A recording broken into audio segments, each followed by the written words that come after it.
তিনবার আউযু বিল্লাহিস সামিল আলিম মিনাশ শাইতানির রাজিম তিনবার পড়ে সূরা হাশরের শেষ 3 আয়াত যদি তেলাওয়াত করেন তাহলে আপনার জন্য আল্লাহ তাআলা 70,000 ফেরেশতা নিয়োগ করবে। সারা দিন তারা আপনার জন্য মাগফিরাতের দোয়া করবে, আর ওই দিন ইন্তেকাল করলে আল্লাহ তাআলা শহীদ হিসেবে আপনাকে কিয়ামতের দিন দাঁড় করাবে। সুবহানাল্লাহ। এত আসতে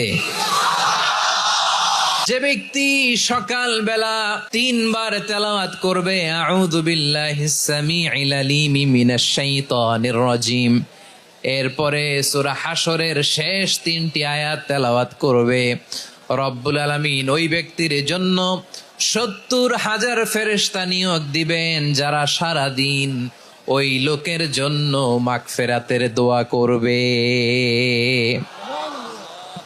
শুধু এখানেই শেষ নয়, বিশ্বনবী ফরমান ওয়া ইন মাতা ফি যালিকাল ইয়াউমি মাতা শাহিদান, ওই দিন যদি ওই ব্যক্তিটা ইন্তেকাল করে সে শহীদ হয়ে কিয়ামতের দিন আল্লাহর সামনে দাঁড়াবে।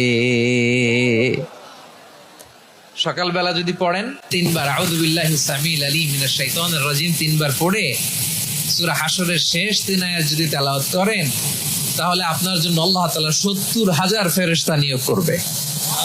সারা দিন তারা আপনার জন্য মাগফিরাতের দোয়া করবে, আর ওই দিন ইন্তেকাল করলে আল্লাহ তাআলা শহীদ হিসেবে আপনাকে কিয়ামতের দিন দাঁড় করাবে। সুবহানাল্লাহ। এত আসতে আবার সন্ধ্যাবেলায় যদি পড়েন সারা রাতের জন্য 70,000 ফেরেশতা মাগফিরাতের দোয়া করবে। ওই রাতে মারা গেলে শাহাদাতের মৃত্যু নসিব হয়ে যাবে। এজন্য এই দোয়াটা পড়ার দরকার আছে না নাই? আযকারুস সাবাহি ওয়াল মাসা, সকাল সন্ধ্যার যে জিকির, এই জিকিরের অন্তর্ভুক্ত করে নেবেন এই ওয়াজিফাটা। যে হাদিসটা বর্ণনা করলাম সুনানে তিরমিজির হাদিস, যদিও হাদিসটা সনদের দিক থেকে দাঈফ, কিন্তু মুহাদ্দিসিন ইকরাম বলেছেন যেহেতু এটা ফাজাইলুল আমালের হাদিস, এটা পড়ার ক্ষেত্রে কোনো নিষেধাজ্ঞা নাই, এটা পড়া যাবে। সো সকাল সন্ধ্যা যদি সুযোগ হয় এই ওয়াজিফাটা যেন আমরা পড়ি।